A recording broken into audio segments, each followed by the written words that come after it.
Hi guys, welcome to our channel Tollywood Nagar. విశ్వాసం cinema తెలుగులో ఇవాళ రిలీజ్ అవడం జరిగింది. తమిళ్లో ఆల్రెడీ 10 days క్రితమే సంక్రాంతి కానుకగా రిలీజ్ అయింది. రిలీజ్ అవడంతోనే ఓవరాల్గా తమిళ అంతా కూడా హిట్ టాక్ తెచ్చుకుంది. సో ఈ సినిమా ఎలా ఉంది, కథనం విశ్లేషణ అనే విషయాలు నేను మీతో చెప్పడానికి వచ్చాను. ముఖ్యంగా ఈ సినిమాలో ప్రధానంగా మనకి అజిత్ యాక్టింగ్ హైలైట్ అని చెప్పాలి. తను ఏ క్యారెక్టర్ చేసినా ఆ క్యారెక్టర్ తన కోసమే ఉంది అన్నట్టుగా ఆ సినిమాలో లీనమైపోతాడు.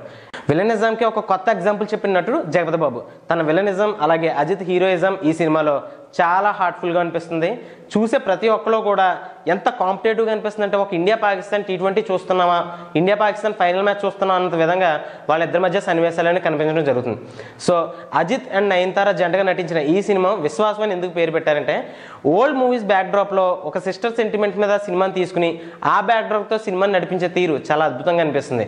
కొన్ని బ్లాక్ లాక్స్ ఉన్నప్పటికీ కూడా సినిమా కథనంలో కొత్తదనంగా ఉండడం, రొటీన్ స్టోరీ అయినప్పటికీ కూడా చూపించే స్క్రీన్ ప్లేలో తేడా చూపించడం ప్రేక్షకుల్ని చాలా వైవిధ్యభరితంగా ఆకట్టుకుంటుంది. ఈ సినిమాలో మ్యూజిక్ కూడా మరొక హైలైట్ అని చెప్పొచ్చు. అలాగే కామెడీ కూడా సరైన టైమింగ్లో పండించడం వల్ల ఈ సినిమాకి ఒక చక్కటి ఎంటర్టైన్మెంట్ మూవీ కింద కూడా అనిపిస్తుంది.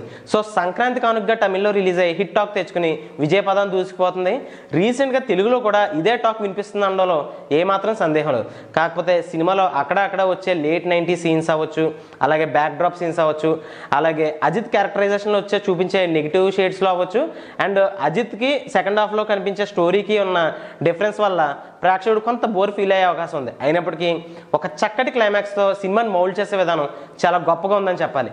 ఏది ఏమైనప్పటికీ ఆ బ్యాక్ డ్రాప్లో సిస్టర్ సెంటిమెంట్ను కొనసాగించే తీరు, దానికి సంబంధించి జగపతి బాబు ఒక ప్లేస్ కోసం ఏ విధంగా పోటీలో దిగాడు, దాన్ని అజిత్ ఏ విధంగా అడ్డుకున్నాడు, తన ఊరి ప్రజలకి ఏ విధంగా హీరో అయ్యాడు, వాళ్ళ కోసం తను ఏం చేశాడు అనే విషయాలు ఈ సినిమాలో క్రిస్టల్ క్లియర్గా చూపించడం అనేది జరిగింది.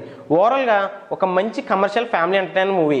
ఒక ప్రేక్షకుడు ఏదైతే వినోదాన్ని కోరుకుని సినిమాకి వెళ్తాడో అవన్నీ కూడా ఈ సినిమాలో కనిపిస్తాయి.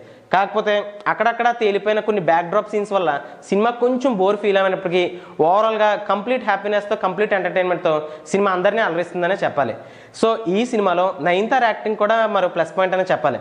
సో బ్యాక్ డ్రాప్లోనే అలాగే కోర్ట్ సీన్స్లో నయనతార మధ్య అలాగే అజిత్ మధ్య వచ్చే సీన్స్ సినిమాకే హైలైట్ అని చెప్పొచ్చు. ఈ సినిమాకి మా టాలీవుడ్ నగర్ నుంచి ఇచ్చే rating 3/5. If you like the video, please like us and subscribe Tollywood Nagar.